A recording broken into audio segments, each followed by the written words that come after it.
दोस्तों, ईरान के परमाणु कार्यक्रम को लेकर सालों से रहस्य और साजिशों की कहानियां चलती आ रही हैं।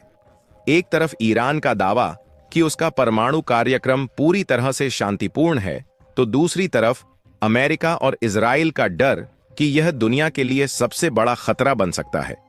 लेकिन सच्चाई क्या है? क्या ईरान वाकई परमाणु बम बनाने के करीब पहुंच चुका है? अगर हां, तो क्या अब कोई इसे रोक सकता है? यही वो सवाल है जो आज पूरी दुनिया को बेचैन कर रहा है। हाल ही में संयुक्त राष्ट्र की एक गुप्त रिपोर्ट ने हलचल मचा दी। रिपोर्ट के मुताबिक ईरान अपने परमाणु कार्यक्रम को पूरा करने से सिर्फ एक कदम दूर है। अमेरिका और इजराइल की चिंता इसलिए भी बढ़ गई क्योंकि ईरान ने तेजी से संवर्धित यूरेनियम का उत्पादन बढ़ाया है, जो किसी भी समय हथियार में तब्दील किया जा सकता है।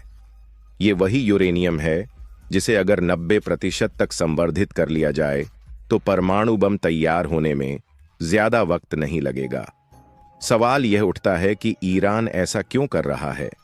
क्या यह सिर्फ अपनी सुरक्षा को मजबूत कर रहा है, या फिर कुछ ऐसा होने वाला है जो दुनिया को हिलाकर रख देगा? डोनाल्ड ट्रंप के राष्ट्रपति बनने के बाद ईरान और अमेरिका के रिश्ते लगातार बिगड़ते चले गए।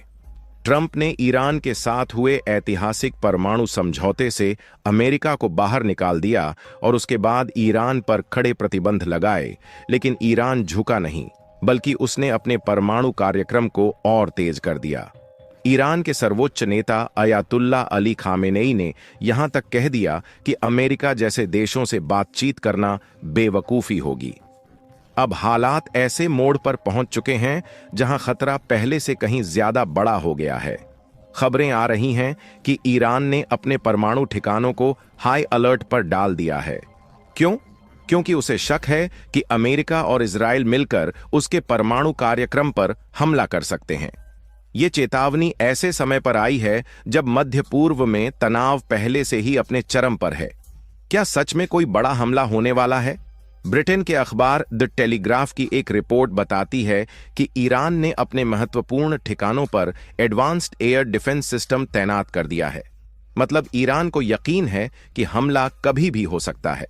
उधर अमेरिकी खुफिया एजेंसियां पहले ही इजराइल के संभावित हमले को लेकर बाइडेन प्रशासन को चेतावनी दे चुकी हैं। सवाल यह है कि अगर हमला होता है तो ईरान का जवाब क्या होगा? क्या यह तनाव एक महायुद्ध का रूप लेने वाला है? अब जब हालात इस कदर बिगड़ चुके हैं, तो क्या ईरान दुनिया के सामने खुलेआम ऐलान करेगा कि उसने परमाणु हथियार बना लिए हैं, या फिर किसी अप्रत्याशित घटना का इंतजार किया जा रहा है? अगर अमेरिका और इजराइल ने हमला किया तो क्या ईरान चुप बैठेगा, या फिर इसका बदला लेने के लिए कुछ ऐसा करेगा जिसकी किसी को उम्मीद नहीं? जो होने वाला है वो सिर्फ ईरान या अमेरिका तक सीमित नहीं रहेगा। पूरा मध्य पूर्व, पूरा विश्व इसकी चपेट में आ सकता है।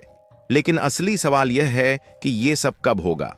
क्या यह सब कुछ पहले से ही तय है, या फिर हम एक ऐसे मोड़ पर हैं जहां कोई भी फैसला दुनिया का इतिहास बदल सकता है? अगर हम मौजूदा हालात को गहराई से देखें तो यह सिर्फ ईरान, अमेरिका या इजराइल के बीच तनाव नहीं है। यह एक बहुत बड़े खेल का हिस्सा है जहां कई छुपे हुए खिलाड़ी हैं जो सामने नहीं आते, लेकिन पर्दे के पीछे अपनी चालें चल रहे हैं। इस पूरे मामले को देखने का एक नया नजरिया यह भी हो सकता है कि यह सिर्फ ईरान का परमाणु कार्यक्रम नहीं, बल्कि पूरी दुनिया की नई शक्ति संतुलन बनाने की जंग है। सवाल यह उठता है कि क्या यह जंग वाकई हथियारों से लड़ी जाएगी, या फिर इसके असली मोहरे कूटनीति, गुप्त समझौते और साइबर युद्ध होंगे? अगर ईरान के परमाणु कार्यक्रम को रोका नहीं गया तो यह अमेरिका के लिए ही नहीं, बल्कि रूस और चीन के लिए भी चिंता का विषय बन सकता है। चीन और रूस अभी तक ईरान के सहयोगी रहे हैं, लेकिन अगर ईरान पूरी तरह से परमाणु शक्ति बन जाता है तो उसकी ताकत इतनी बढ़ जाएगी कि वह खुद एक नई धुरी बना सकता है। क्या चीन और रूस यह चाहेंगे, या फिर पर्दे के पीछे वे भी ईरान पर नियंत्रण रखने के लिए कोई रणनीति बना रहे हैं?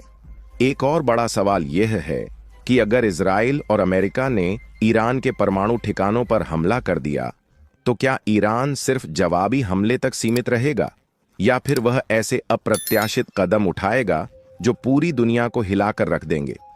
ईरान सिर्फ एक देश नहीं, बल्कि कई ऐसे समूहों से जुड़ा है जो पहले ही अमेरिका और इजराइल के खिलाफ लड़ रहे हैं। अगर हमला हुआ तो ईरान सीधे युद्ध में कूदने के बजाय पूरे मध्य पूर्व में अस्थिरता पैदा कर सकता है। यह एक नए तरह का युद्ध होगा जो दिखेगा नहीं, लेकिन इसकी आग हर जगह महसूस की जाएगी। अब अगर ईरान के नजरिए से देखें तो उसके पास भी दो रास्ते हैं। पहला रास्ता यह कि वह अपनी सैन्य ताकत दिखाकर बाकी देशों को डराए और खुद को एक परमाणु शक्ति के रूप में स्वीकार करवाए। दूसरा रास्ता यह हो सकता है कि वह किसी अप्रत्याशित कूटनीतिक चाल से अमेरिका और इजराइल को ही उलझा दे। अगर ईरान ने अचानक दुनिया के सामने अपने परमाणु कार्यक्रम को लेकर ऐसा खुलासा कर दिया जो अमेरिका और इजराइल की कमजोरियों को उजागर कर दे, तो क्या होगा? इस पूरे घटनाक्रम में सबसे बड़ा रहस्य यह है कि ईरान की असली योजना क्या है। क्या वह सिर्फ एक परमाणु शक्ति बनना चाहता है, या फिर वह कुछ ऐसा करने की तैयारी में है जिससे पूरी दुनिया चौंक जाए?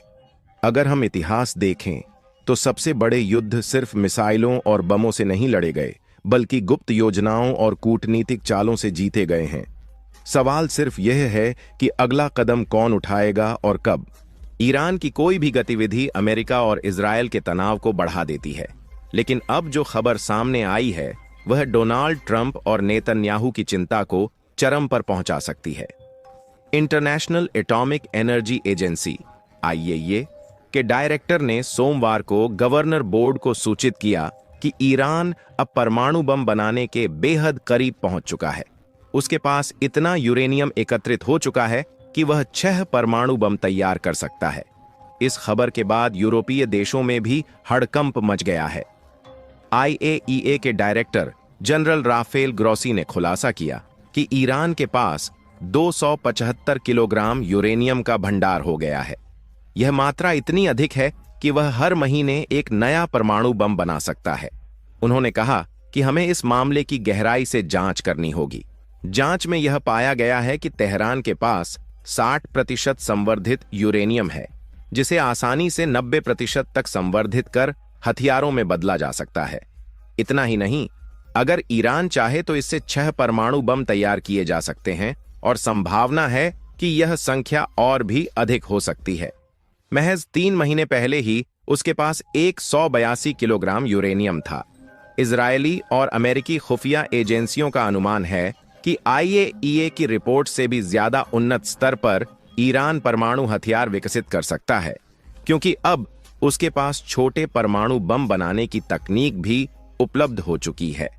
रिपोर्ट में यह भी सामने आया है कि ईरान के शीर्ष अधिकारियों ने उपराष्ट्रपति जावेद जरीफ को सत्ता से बाहर कर दिया है, जो पश्चिमी देशों के साथ कूटनीतिक संबंध सुधारने के बड़े समर्थक माने जाते थे। ईरान के सर्वोच्च नेता अयातुल्ला अली खामेनेई ने अब तक ट्रंप प्रशासन के साथ परमाणु कार्यक्रम और अन्य मुद्दों पर बातचीत की कोई इच्छा नहीं जताई है। दूसरी ओर ट्रंप ने ईरान पर कई कड़े प्रतिबंध लगा दिए हैं। खामेनेई ने कहा है कि 2018 में ट्रंप द्वारा ईरान और पश्चिमी देशों के बीच हुए परमाणु समझौते से बाहर निकलना यह साबित करता है कि उन पर भरोसा नहीं किया जा सकता।